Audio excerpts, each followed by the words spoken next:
হয় চাওক, আমি ছাত্ৰ সংগঠনে বিভিন্ন সময়ত আমি কৈ আহিছিলোঁ যে বাল্য বিবাহ বন্ধ কৰিব লাগে, বাল্য বিবাহ এইটো বন্ধ কৰাটো আমিও ছাত্ৰ সংগঠনে বিভিন্ন মেল মিটিঙত আমিও এইটো কৈ আছিলোঁ। দেখা গৈছে যিটো সময়ত এই গাৰ্জিয়ান তথা অভিভাৱকে হ'লে দায়িত্ব ল'ব লাগিছিল এই বাল্য বিবাহ বন্ধ কৰাৰ ফলত, দেখা গৈছে সেইটো সময়ত আমাৰ গাৰ্জিয়ানবিলাক অৱহেলা। কাৰণ তেওঁলোকে সৰুতে যিটো সময়ত ল'ৰা ছোৱালী আজি ছোৱালীজনী তেওঁলোকৰ বিয়া দি দিয়ে, তেওঁলোকৰ ছোৱালী সেইটো সময়ত পঢ়া শুনা কৰিব লাগে, সেইটো সময়ত দেখা যায় তেওঁলোকৰ মাতৃ হৈ যায়, তেওঁলোকৰ ছোৱালী জন্ম দিয়ে। কাৰণ এইটো একদম বেয়া কাম।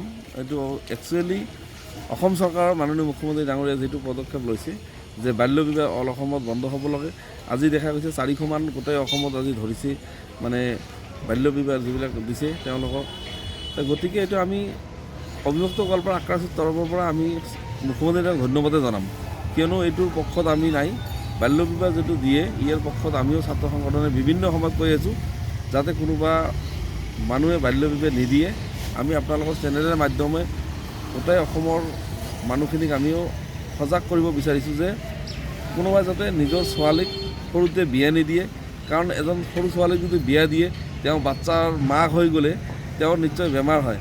সেইটো দেখা গৈছে 50 বছৰ গৈ নাপাওঁতে তেওঁৰ মৃত্যুৰ মুখত পৰি যায়। কাৰণ তেওঁ বয়সটো হ'ব লাগে, একচুৱেলি বিয়া এটা দিব গ'লে বয়স হ'ব লাগে। বয়স নোহোৱাকৈ কিয় এইবিলাক গাৰ্জেনবিলাকে বুজি নাপায়। আমিও ছাত্ৰ সংগঠন অভিযুক্তকল্পৰ আক্ৰান্তিৰ তৰফৰ পৰা আমি অসমৰ মানুহক আমি অনুৰোধ জনাইছোঁ তেওঁলোকে যাতে কোনো ল'ৰা ছোৱালী যাতে মানে কম বয়সত বিয়া নিদিয়ে। আৰু যিখিনি চৰকাৰে আজি ধৰিছে মানুহখিনিক, এইটো একচুৱেলি ভাল এটা পদক্ষেপ মোৰ মুখ্যমন্ত্ৰী লৈছে বুলি ক'ব লাগিব। দেখা গৈছে সেইটো সময়ত আজি তামাহাট থানাত পুলিচ প্ৰশাসন কটকটীয়া নিৰাপত্তা, আজি ধুবুৰীত গোটেই থানাবিলাকত আজি দেখা গৈছে পুলিচ প্ৰশাসন পুৰা কটকটীয়া ব্যৱস্থা কৰিছে। কিয়নো ইয়াৰ আগত বাল্য বিবাহ ধৰাৰ লগতে তামাহাট থানাত এটা হুলস্থুলীয়া পৰিৱেশ সৃষ্টি হৈছিল। সেইটো ধৰণে আজি দেখা গৈছে তামাহাট থানা কিন্তু পুলিচ প্ৰশাসন পুৰা কটকটীয়া হৈ আছে। কোনো ধৰণৰ যাতে, মই ৰাইজকো ক'ম কোনো ধৰণৰ এইটো লৈ হুলস্থুল কৰিবও নালাগে। কাৰণ কিয় এইটো একচুৱেলি আমি অভিভাৱকৰ কাম, দায়িত্ব আছিল এই বাল্য বিবাহটো যাতে বন্ধ কৰিব। সেইটো কাম আজি চৰকাৰে কৰি আছে, তাক চৰকাৰক আদৰণি জনাব লাগিব। তামাহাটতো 3জনক আটক কৰিছে। ইতিমধ্যে তামাহাট থানাত 3জন আটক কৰিছে। ধুবুৰী জিলাত 80জনৰ মান টোটেল আটক হৈছে। আৰু গোটেই অসমত 400মান কিজনী মানুহ আজি ধৰিছে। এইটো ভাল কাম, মই ভাল বুলি ক'ম। কাৰণ অসম চৰকাৰে এইটো অভিভাৱকৰ কাম। আমাৰ অভিভাৱকে যেতিয়া দায়িত্ব নলয় বিয়া দি দিয়ে, সেইটো কাম আজি অসমৰ মাননীয় মুখ্যমন্ত্ৰী যিটো গৃহ বিভাগত আছে তেওঁ নিৰ্দেশ মৰ্মে এইটো কৰিছে।